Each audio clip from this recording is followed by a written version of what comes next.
É isso aí. Vamos começar então. Eu queria que você trouxesse para a gente um pouco essa noção assim dos critérios de McDonald's e o diagnóstico de EM, mais é, uma perspectiva que a gente já faz, né? Esse critério de McDonald's, o primeiro deles, acho que é Perfeito. 97, não é? Se não me falha a memória. E aí a gente teve várias Isso. atualizações, inclusive é uma das doenças que mais tem atualização de critério diagnóstico, né? Por várias vezes. Assim, AVC nunca teve uma atualização de diagnóstico, né? Então, assim, eu queria que você comentasse a perspectiva, né? Porque sempre está atualizando, esses critérios de EM estão sempre mudando. E eu queria ver seus comentários, sua opinião sobre isso aí, e até trazer essa perspectiva também dessas mudanças, né? Pronto, Durus. Então, assim, é interessante que de esclerose múltipla você começa a pensar em várias doenças. Então, a gente veio num momento em que a gente fazia um diagnóstico unicamente clínico.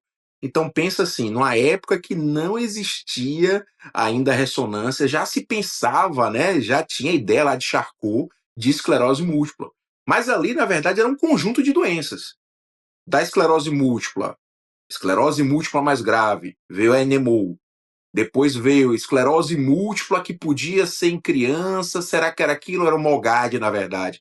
Então, o que acontece? Esses critérios acabam tendo a necessidade também de mudança pela questão dos diagnósticos diferenciais.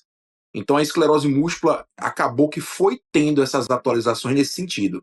O outro sentido da mudança, o porquê mudar, diagnóstico precoce. Então, além de eu tentar cobrir situações em que eu consiga fazer um bom diagnóstico diferencial e cair realmente em critérios mais sensíveis, é interessante para eu fechar o diagnóstico de esclerose, mas também afastar Sim. outras doenças. Então, esses dois motivos talvez sejam os principais, e além do diagnóstico precoce. Então, para resumir, três coisas, na verdade, né? Fechar bem a esclerose, fazer um bom diagnóstico diferencial e ter esse diagnóstico precoce. Então, a ideia sempre foi diagnóstico precoce. E a gente sabe que doença rara, e a gente discute bastante, né, Druso, sobre isso, questão de doenças raras, Sim. a gente quer o diagnóstico o quanto antes. Por quê?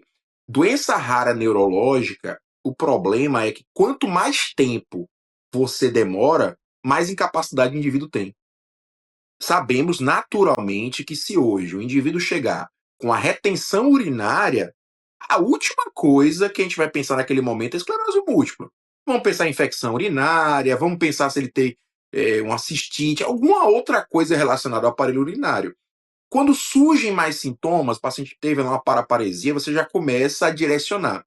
Só que a questão que foi se melhorando, entre aspas, com o passar do tempo, foi a questão de exame complementar. E aí, assim, em esclerose já se tinha um papel muito importante da ressonância, e a partir de agora caminha-se para meio que ela até substituir alguma coisa clínica. Quando você perguntou, pô, Tiagão, mas como é que faz o diagnóstico hoje de esclerose múltipla? Né? Você falou, poxa, e aí, como é que faz hoje? Como é que é hoje esse diagnóstico? Sim. Hoje, se a gente está lá com o paciente, a gente precisa obrigatoriamente de uma ressonância, não tem como fazer sem ressonância, e a gente precisa de clínica. Pode ser uma clínica que não seja uma clínica ainda que consiga fechar esses critérios, e aí eu vou ter que utilizar mais instrumentos. O instrumento que eu usava até antes dessa publicação é o líquor, né? É essencial, além daquela velha observação embaixo de todos os critérios. Fazer o diagnóstico diferencial. Descartar doenças que tenham sintomas similares ou que possam simular, né? E aí vem aquela parte infecciosa, afastar quadros de sífilis, de Essa parte HIV. aí, É, essa parte é a letra miúda de todo diagnóstico, né? Todo diagnóstico tem essa letra miúda, é, assim. Igual você vai assinar um contrato, a letra miúda tem essa parte, né? Você tem que excluir. Eu lembro bem, Thiago, assim, de uma época, eu lembro assim, a gente tinha uma época que a gente fazia assim, eu lembro assim, mexi com esclerose múltipla, trabalhava com esclerose múltipla.